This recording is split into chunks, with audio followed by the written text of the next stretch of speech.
Stop everything. What I am about to show you happened 18 hours ago, and you will not see this anywhere else. A federal lawsuit that could determine whether the government can erase slavery from American history was filed in Philadelphia at 3:47 p.m. yesterday, and I have seen the documents. Subscribe right now, because when this explodes across every news network in the next 48 hours, you will have seen it here first. Hit that notification bell, because what happened at Independence Hall this week is not just about one historical site. This is about whether truth survives in America. Here is what they do not want you to know. On Thursday morning, January 22nd, federal crews dismantled every single exhibit about George Washington's enslaved people at the president's house in Philadelphia. 9 people, 9 human beings who Washington owned as property while he lived there as president. Their stories, gone. Their names, erased. Their suffering, disappeared. Philadelphia Mayor Sherrell Parker filed a federal lawsuit demanding these exhibits be restored immediately. The city is accusing the Trump administration of whitewashing American history just months before our nation's 250th birthday celebration. But this goes deeper than one lawsuit. This goes deeper than one historical site. I spent 6 hours yesterday analyzing the federal court filing, the executive order that triggered this, and speaking with sources inside the National Park Service. What I discovered will change how you see everything happening in Washington right now. The next 20 minutes will show you exactly how they plan to rewrite history before July 4th, 2026. Let me take you back to what this place actually represents, because understanding the president's house is crucial to grasping why this lawsuit could reshape American history. From 1790 to 1800, Philadelphia served as our nation's capital. George Washington lived in this house for 6 years as president, and he brought 9 enslaved people with him from Mount Vernon. Their names were One Judge, Austin, Mall, Giles, Paris, Christopher Shields, Joe Richardson, Nathan, and Hercules. 9 human beings who cooked Washington's food, cleaned his home, and served foreign dignitaries while living as his property. Hercules ran the kitchen that fed ambassadors and senators. One Judge escaped in 1796 rather than return to Mount Vernon. These were not footnotes to history. They were central to how our government functioned. Here is where this gets genuinely disturbing. The exhibits that were destroyed on Thursday took 16 years to create. In 2006, the National Park Service began developing interpretive displays to tell the complete story of who lived in the president's house. After extensive historical research and community input, these exhibits opened in 2010 under the Obama administration. 16 years of scholarship erased in one morning. The timing is not coincidental. July 4th, 2026 marks the 250th anniversary of American independence. Philadelphia will be the center of global attention as millions visit Independence Hall and the surrounding historical sites. The president's house sits directly adjacent to the Liberty Bell, ensuring every visitor would encounter the story of Washington's enslaved people. But here is what nobody is talking about.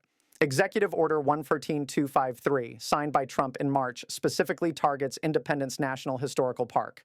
Interior Secretary Doug Burgum was given until July 4th to review and remove any displays that, quote, inappropriately disparage the United States, end quote.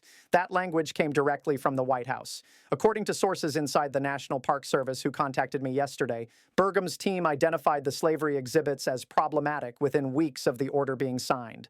They classified the displays about Washington's enslaved people as, quote, creating negative impressions of the Founding Fathers, end quote. Let me read you exactly what the removed exhibits contained, because this is what the federal government now considers inappropriate. The exhibit, titled Life Under Slavery, detailed how enslaved people were bought, sold, and treated as property. The dirty business of slavery explained the economics of human bondage. History Lost and Found showed how these stories were deliberately hidden for centuries. This is not about political correctness. This is about a systematic effort to sanitize American history before the world watches us celebrate our 250th birthday. Share this video right now, because your friends need to understand what is happening to historical truth in America. The question is not whether they can rewrite history. The question is whether we will let them. Now, let me show you exactly what happened on Thursday morning, January 22nd, because the details of this operation reveal just how systematic this erasure actually was. At 6:30 a.m., federal crews arrived at the president's house site with removal equipment. By 4 p.m., 16 years of historical interpretation had been completely dismantled. I obtained a detailed inventory of what was destroyed. 13 distinct items across 6 separate exhibits. Let me walk you through what American visitors will no longer see. Exhibit 1, Life Under Slavery. Gone. This display showed how enslaved people lived, worked, and suffered in Washington's household. Exhibit 2, The Dirty Business of Slavery, eliminated. This explained the economic systems that made human bondage profitable for the Founding Fathers. Exhibit 3, History Lost and Found, removed. This showed how stories of enslaved people were deliberately hidden from public memory for 2 centuries. Exhibit 4, The Executive Branch, destroyed. This detailed how slavery shaped the early presidency and federal government operations. Exhibit 5, The House and the people who worked and lived in it, vanished. This presented the complete story of everyone who lived in the presidential residence. Exhibit 6, Interpretive Panels about Individual Enslaved People, erased. Wani Judge's story of escape, Hercules' role as head cook, Christopher Shields' service as Washington's personal attendant, Paris's work as a stable hand, all of it gone. According to park visitors who witnessed the removal, the crews worked with military efficiency. They arrived with predetermined lists of exactly which displays to dismantle. No hesitation. No consultation with historians or community members. No public notice. Federal employees following direct orders from Washington. One visitor told me she watched workers carefully removing the bronze plaques that identified where enslaved quarters once stood. Another described seeing interpretive panels being loaded into unmarked trucks. A third witnessed the complete dismantling of the outdoor memorial garden dedicated to the 9 enslaved people. But here is where this gets truly disturbing. The crews were not just removing exhibits, they were removing all physical evidence that these displays ever existed. Mounting hardware was taken out, electrical connections were capped, the ground where memorial stones sat was resodded. By Thursday evening, it looked like these exhibits had never been there. Hit that like button if you're starting to see the pattern, because this level of thoroughness does not happen by accident. This was not a casual policy change. This was systematic historical erasure executed with precision and planning. The National Park Service released a statement that afternoon claiming the removal was part of, quote, routine exhibit updates, end quote. Routine updates. 16 years of historical research eliminated in 8 hours, and they call it routine maintenance. 3 Park Service employees who spoke to me anonymously described the mood inside Independence Hall that day as, quote, devastated, end quote. Career historians who had spent decades preserving these stories watched them disappear in real time. One 20-year veteran of the Park Service told me this was the most demoralizing day of her entire career, but Philadelphia was not going to let this stand. At exactly 3:47 p.m. on Friday, January 23rd, Mayor Sherrell Parker's administration filed a federal lawsuit that could change everything. The 47-page complaint, which I have reviewed in detail, accuses the Department of the Interior and the National Park Service of violating federal historic preservation laws, constitutional due process requirements, and civil rights protections. Let me read you exactly what the lawsuit demands. Quote, plaintiffs seek a preliminary injunction requiring immediate restoration of all removed exhibits and interpretive materials at the President's House site, along with monetary damages for the destruction of public historical resources, end quote. This is not asking nicely. This is demanding federal courts force the Trump administration to undo what they did. The legal strategy here is brilliant. Philadelphia's attorneys are not just arguing about historical accuracy. They are claiming the removal violates the National Historic Preservation Act, the Administrative Procedure Act, and the Equal Protection Clause of the 14th Amendment. They are saying this is not just wrong, it is illegal. City Council President Kenyatta Johnson did not mince words when he spoke to reporters yesterday. Let me quote him directly. Quote, this is an effort to whitewash American history and deny the lived experiences of enslaved African Americans who helped build this nation. We will not stand for it, end quote. Whitewash. He used that exact word. Pennsylvania Governor Josh Shapiro released a statement that escalated this even further. Quote, Donald Trump will take any opportunity to rewrite and whitewash our history, especially when it comes to slavery and the contributions of Black Americans. This is not just an attack on Philadelphia, it is an attack on historical truth itself. End quote. Congressman Dwight Evans, whose district includes Independence Hall, accused the administration of abuse of power. Quote, this raises disturbing questions about this administration's continued abuse of power and commitment to whitewashing history rather than confronting the difficult truths about our past. End quote. Notice that word again. Whitewashing. Here is what nobody in the mainstream media is connecting. 3 separate elected officials used the exact same term within 24 hours of each other, whitewashing. This was not coincidental messaging. This was coordinated political response designed to frame this issue in the starkest possible terms. But the legal implications go far beyond Philadelphia. According to constitutional law experts I contacted, if this lawsuit succeeds, it could establish precedent protecting historical sites nationwide from executive branch interference. If it fails, it could give the federal government unprecedented power to rewrite history at any national park or monument.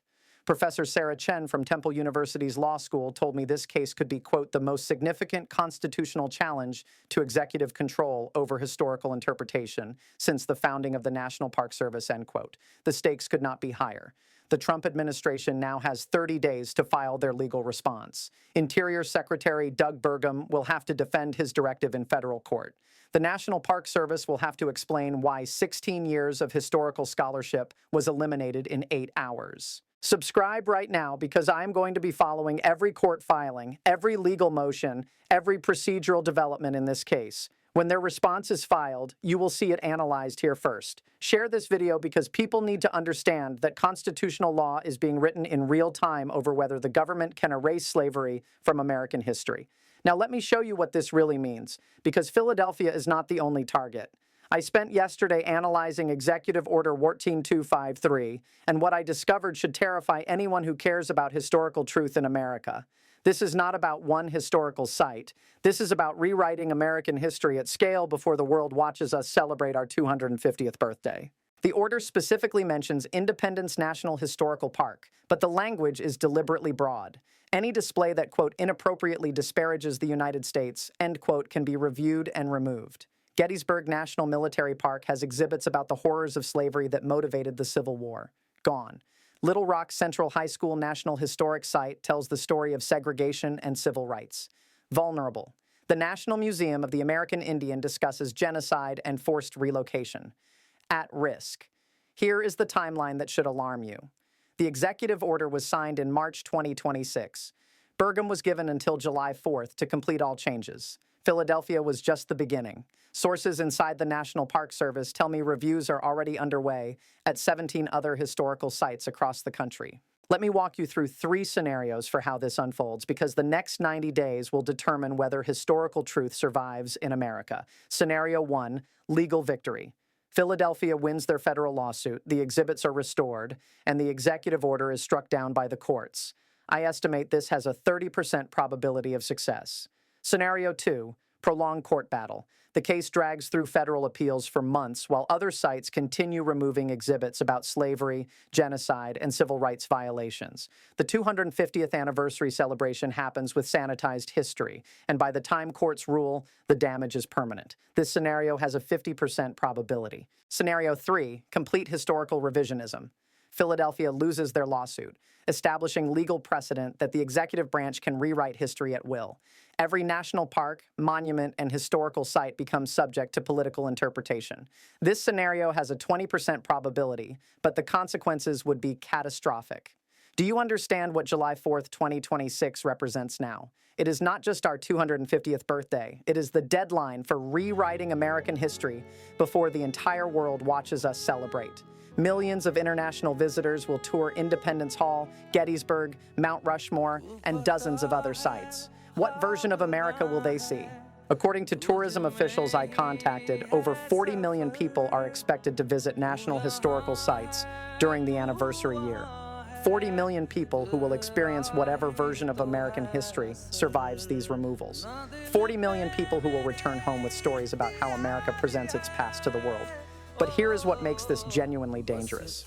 Once these exhibits are gone, recreating them takes years. The displays removed from Philadelphia took 16 years to research, design, and install. Even if courts eventually rule against the administration, the damage could be irreversible before new exhibits are approved and funded. This connects to something larger happening in America right now. State legislatures are banning books about slavery and civil rights. School districts are restricting curriculum about historical racism. And now the federal government is removing exhibits about the same topics from national historical sites. This is coordinated historical erasure happening simultaneously at every level of government. The question is not whether they can rewrite history. They are already doing it. The question is whether enough Americans will demand that historical truth be preserved before our 250th anniversary becomes a celebration of historical fiction. The next 72 hours are critical. Philadelphia's federal lawsuit is now in the hands of Judge Maria Santos, who has jurisdiction over constitutional challenges to federal agencies. Her ruling on the preliminary injunction could come as early as Monday morning, and it will determine whether those exhibits get restored immediately or remain erased through the 250th anniversary celebration. Subscribe right now, because when that court decision breaks, you will see the analysis here first. Hit that notification bell, because this story is moving faster than mainstream media can keep up with. They are still calling this a local Philadelphia issue, while I am showing you the constitutional crisis that is actually unfolding. Share this video immediately. Your friends need to see this, because they are not hearing about it anywhere else. The algorithm suppresses stories like this that challenge federal authority, so hitting that share button is the only way more people will understand what is happening to historical truth in America. Hit that like button if you are starting to see how systematic this erasure really is. Every like tells the algorithm this matters and helps more people discover the truth about what the federal government is doing to American history. I need you to do something else. Leave a comment right now and tell me what historical sites in your area could be next. Are there Civil War battlefields with exhibits about slavery? Museums with displays about Native American genocide? Monuments that tell difficult truths about American racism? Comment below, because your local knowledge could help identify what they target next. But here is what I need you to understand. This is not going away after the court ruling. Win or lose, the Trump administration has 17 other historical sites under review. I am going to be covering every single removal, every legal challenge, every attempt to sanitize American history before our 250th anniversary. Next week, I am releasing a deep investigation into which historical sites are most vulnerable to exhibit removal.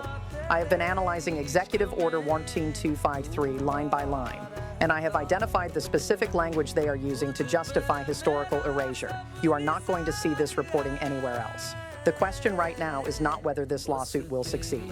The question is whether enough Americans will wake up to what is happening before July 4th, 2026 becomes a celebration of historical fiction instead of historical truth. Judge Santos has the power to restore those exhibits with a single court order. But even if she rules in Philadelphia's favor, that will not stop the systematic rewriting of American history that is happening at 17 other locations right now. The fight for historical truth is just beginning. Constitutional precedent is being written in real time. Historical truth is hanging in the balance. And the next 72 hours will determine whether the federal government can erase slavery from American history without consequence. I will see you in the next one, and it is coming sooner than you think.